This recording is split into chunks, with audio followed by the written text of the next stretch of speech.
We need to save this planet. We know that. We know that electric cars have a role to play in saving this planet.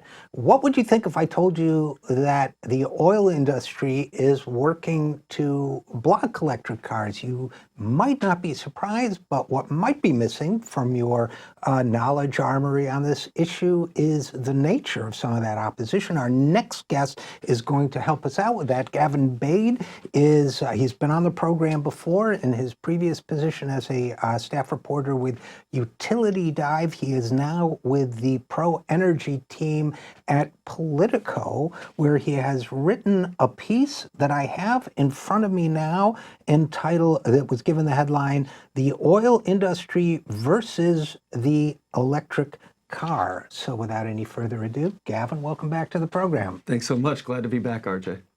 Glad to have you. And rather than me summarize your article, why don't you tell us what you found?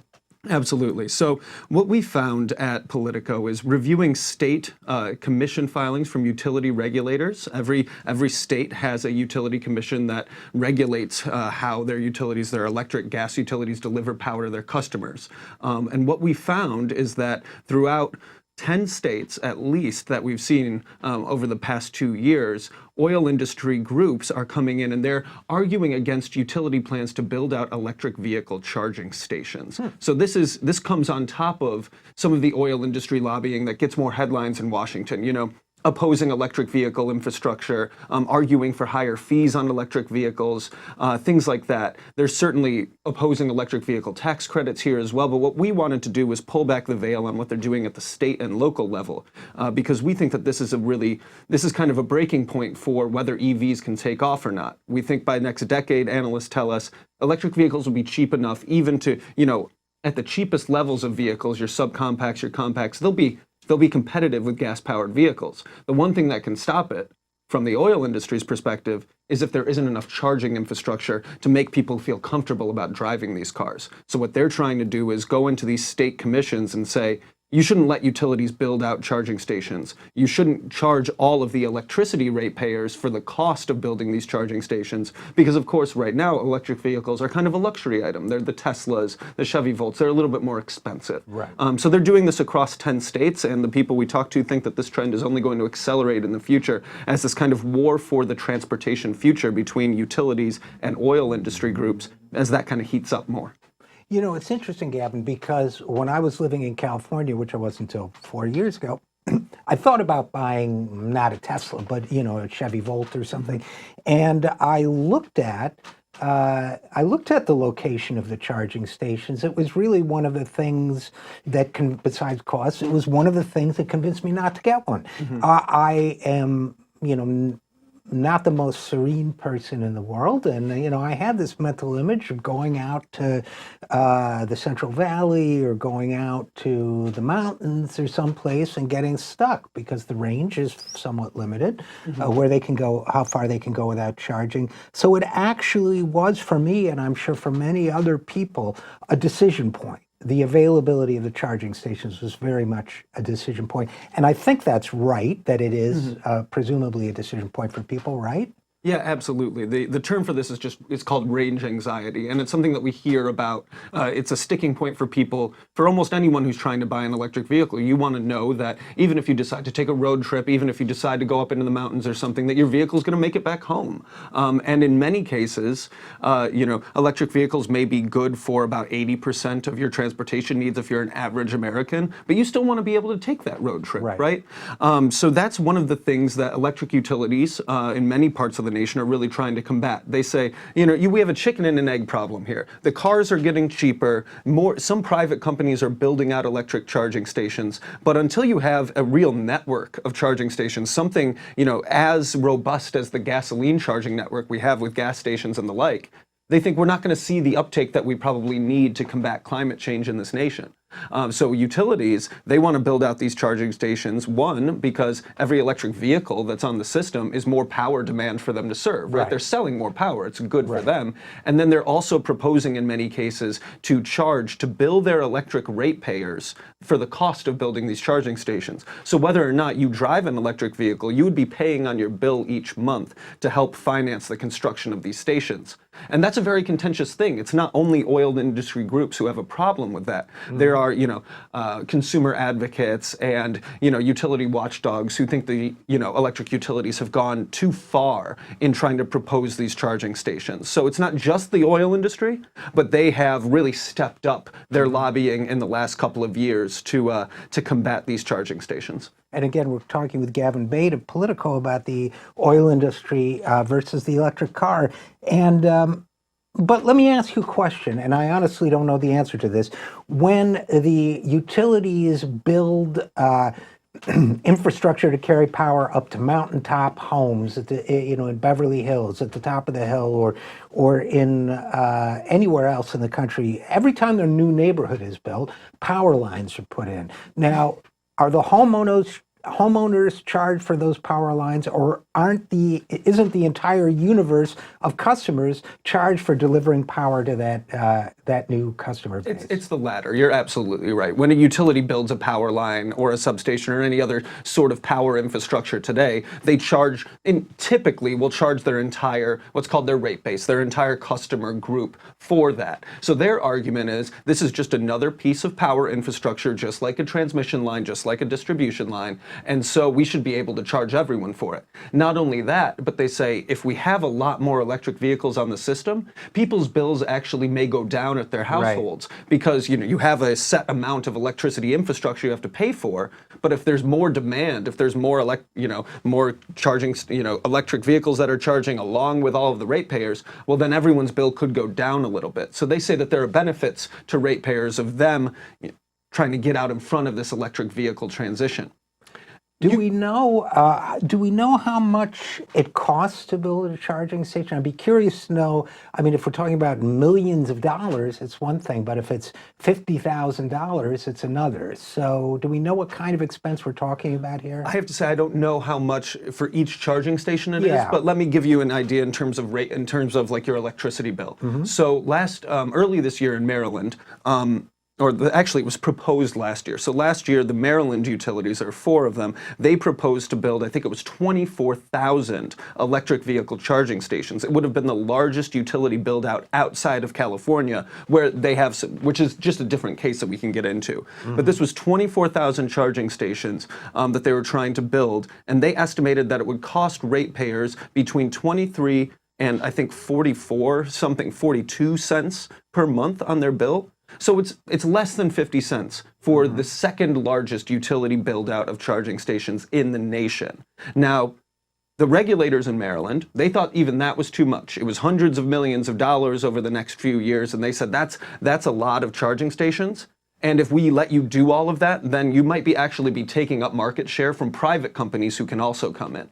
So they did what we see a lot of utility regulators do. They kind of split the baby. They scaled back the charging proposal from the utilities. They said, you're not going to do 24,000. You can start with 5,000. Do 5,000 utility-owned charging stations. Put them in places that are strategic, public places like supermarkets, at people's workplaces, along the side of the road, rest stops, highway rest stops, and things like that. Start with that, and then let the private market serve the rest. So the idea is the utility should be, in this case and in others, filling in the place where the private market may not go. In a low-income neighborhood, for instance, where you don't have a lot of electric vehicles yet, a private charging company is not going to go and deploy a public charger there. They're not going to make their money back in the time that their investors want. But what you can do with the utility is they can say, well, we have to serve everyone in a non-discriminatory manner. That's one of the paradigms of electricity service in the United States. And so if we're going to do that, we can't just be putting charging stations in the rich neighborhoods and letting the private market serve them. We also need to come in and serve other neighborhoods who maybe wouldn't be on the leading edge of the EV transition. So this is the utility perspective on this. There are people who certainly say the private market can do that as well, but in most cases what we've seen is the regulators kind of scale back the utility proposal in response to these competitive concerns, and then let the utilities do a little bit. Wouldn't the private market also add a layer of cost onto it? In other words, if the private market consists of vendors who would have to buy the power from the utility and then recoup the cost of installing these charging stations themselves, I can't see how that doesn't add a layer of cost and therefore make it more expensive for the consumer than just to have the utility build it. Well, in the upfront case, a private charging station, they'll finance the deployment themselves. So no one will be paying on their electricity bill, for instance. Right. What they will have to do is they'll have to make that money back through the charging.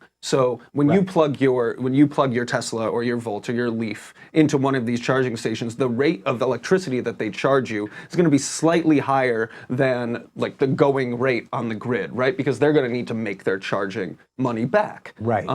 So I'm actually not sure about how that would influence what the rate is for charging, because there's a lot of different things that utilities are starting to do with their rate structures to incentivize you to charge at night or when there's a lot of renewable energy on the system rather than when the system's really stressed. So I think those things are still being worked out. But I think you're right. There's a different cost calculation for a private charging provider versus the utility.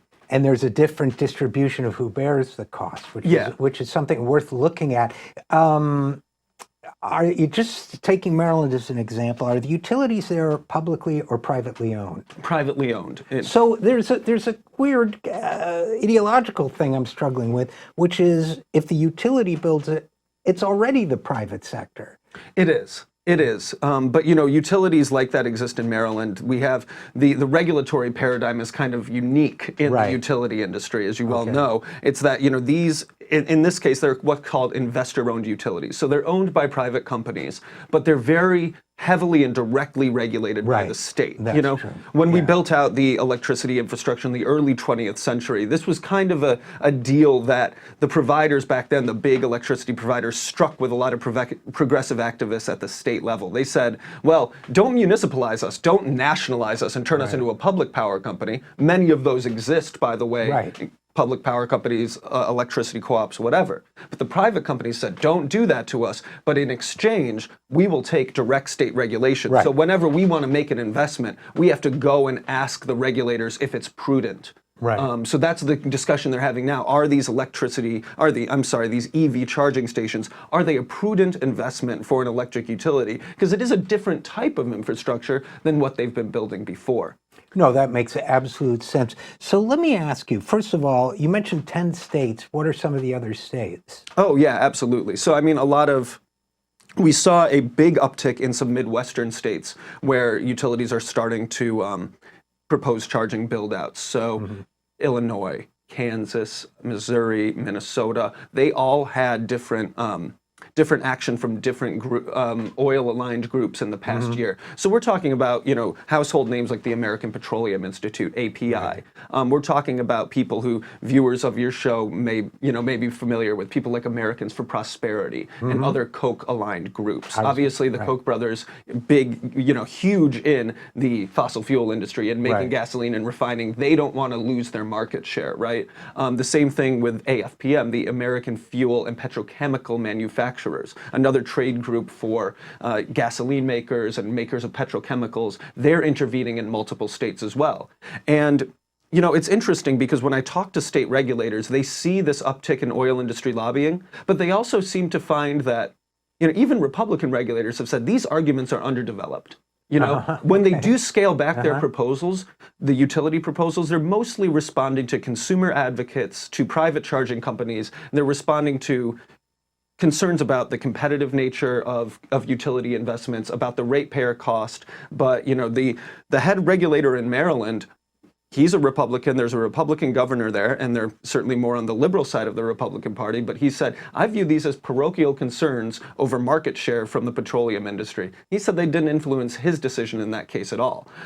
So I think that, it's the oil industry, if they want to be more successful on the state level, they're going to need to up their game a little bit. It's right now, the way a lot of their arguments read, it's kind of a replay of who killed the electric car from back in the 90s. You mentioned that in your article now. So on the one side, we have the oil and gas industry, we have consumer groups trying to keep electricity rates low, and we have the private the private charging companies, the ones who want to get in and build these charging stations themselves. Are there any players on the other side of it pushing for the creation of these charging stations? Are any groups at the state level pushing back against this argument? Absolutely, and I think it begs to be said that the biggest player that's pushing for this is the utilities themselves, right? And they are a hugely politically powerful entity in each and every state. In every state, I don't have any real numbers on this, but it's just kind of a fact of life. The utility hires more lobbyists for for the state legislature than any other group in almost every state, right? Like they're a huge interest group. And then in DC, well, every Congress member has a local utility. They have, Absolutely. and every one of those local utilities has contributed to their Congress members, election or re-election campaign. They're a hugely politically powerful group at the state, local, and federal level. So that's a big thing. But what's been also interesting is a lot of environmental groups, some of the big ones like the Sierra Club, who I talked to in this piece, they've been fighting utilities for years, trying to get them to shut down coal plants and, bring up their renewable energy investments. And now that they see that utilities are starting to kind of turn the corner on electric vehicles, now they see them as a powerful ally. Well, if we can use their lobbying might to actually get more gas-powered vehicles off the streets, maybe that's a way that, you can kind of use their power that from the environmental standpoint they were using, as a force of evil in the past. Maybe you can use it for good. Maybe you can turn that thing around. So it's kind of an uneasy alliance at this point because I think, both sides are a little bit suspicious of each other. You have the big utility trade groups and Sierra Club, NRDC, stuff like that. But they do work together on other issues. And I think utilities, they just have so much to gain from this that I think we'll see them pushing, albeit quietly. They're not really public about it, but they're going to push to keep building out charging stations and electrify more industries as well. Well, it's a fascinating story with national and even potentially global implications. So first of all, Gavin Bade, thanks for the great reporting. And secondly, thanks for coming on the program. Well, thanks for having me back. Always happy to be here.